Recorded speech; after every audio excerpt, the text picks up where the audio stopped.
प्रश्न है हमारे पास, एक परीक्षा में 52% उम्मीदवार अंग्रेजी में अनुत्तीर्ण हुए और 42% गणित में अनुत्तीर्ण हुए। यदि 17% विद्यार्थी अंग्रेजी और गणित दोनों में अनुत्तीर्ण हुए हैं तो कितने प्रतिशत विद्यार्थी दोनों विषयों में उत्तीर्ण हुए हैं। ये रहे आपके सारे ऑप्शंस। ठीक, अभी इस प्रश्न को कैसे हल किया जाता है तो आइए समझते हैं।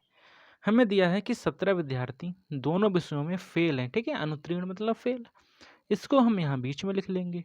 ठीक, अभी ये जो 17 है ये दोनों विषयों में है, मतलब कहीं ना कहीं ये इंग्लिश में भी होगा और कहीं ना कहीं ये मैथ में भी होगा। ठीक है, ये 17% जो विद्यार्थी इंक्लूड हैं ये दोनों विषयों में पास हुए हैं। ठीक है, सॉरी पास कह रहा हूँ, अनुत्तीर्ण है हमारे पास, मतलब फेल हुए हैं। इसका मतलब हुआ ये है दोनों विषयों में, ठीक है, क्या चीज़ें कॉमन है। ठीक, लेकिन हमसे कहा है कि इंग्लिश में केवल 52% फेल हुए हैं और गणित में केवल और केवल 42% फेल हुए हैं। ठीक है, और 17% दोनों में है। तो इसका मतलब तो मैंने तुम्हें पहले बता ही दिया कि जो 17 है वो दोनों में कॉमन है। अगर मैं कहूँ सिर्फ और सिर्फ मैथ में फेल हुए बच्चों का परसेंटेज चाहिए मुझे, तो मैं क्या करूँगा, तो 42 में से 17 को माइनस कर दूंगा। ठीक, तो यहाँ से कितना आ जाएगा, 12 में से 7 गया कितना, 5। ठीक है, वहाँ बचेगा 3, 3 में से 1 गया 2 आ जाएगा।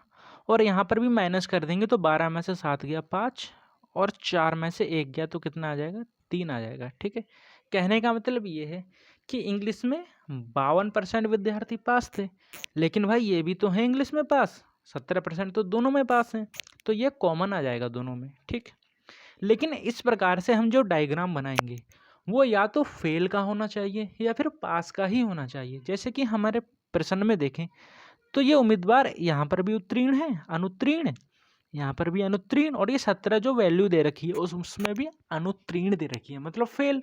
ठीक, इसीलिए मैंने ये डायग्राम बनाया। अगर हमें एक जगह भी उत्तीर्ण मतलब पास दिया होता तो उसको हमें चेंज करना पड़ता। ठीक, अब हमें पता चल गया कि टोटल कितने विद्यार्थी फेल हुए हैं। ठीक, इनको प्लस कर लेंगे, ये आ जाएगा 5 5 10 7 17 का 7, हासिल लगा 1। ठीक है, 3 3 6 और 1 7। कहने का मतलब ये है ये जो हमने डायग्राम बनाया है इसके अंदर जितने भी व्यक्ति आए हैं ये फेल का परसेंटेज आया है हमारे पास। ठीक है, और हमें पता है कोई भी संख्या अपने आप में 100% होती है। ठीक, अब 100% में से 77% फेल हो चुके हैं, तो पास कितने होंगे भाई, तो सीधी सी बात है 100 में से माइनस कर देंगे कितना, 77।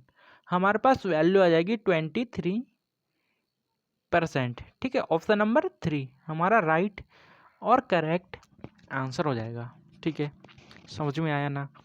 हमने पहले डायग्राम बना के ये निकाला कि आखिर कितने बच्चे, कितने परसेंट बच्चे फेल हुए हैं। ठीक, और हमें पता है कि टोटल वैल्यू 100% होती है, तो हमने 100 में से फिर उसको माइनस कर दिया, तो हमारे पास जितने बच्चे पास हुए थे उसका परसेंटेज निकल आया। ठीक है, एक बार और समझा देता हूँ। ये जो 25 लिखा है केवल और केवल मैथ में फेल है, और ये 35 जो लिखा है वो केवल और केवल इंग्लिश में फेल है, लेकिन ये जो वैल्यू है ये दोनों में कॉमन है।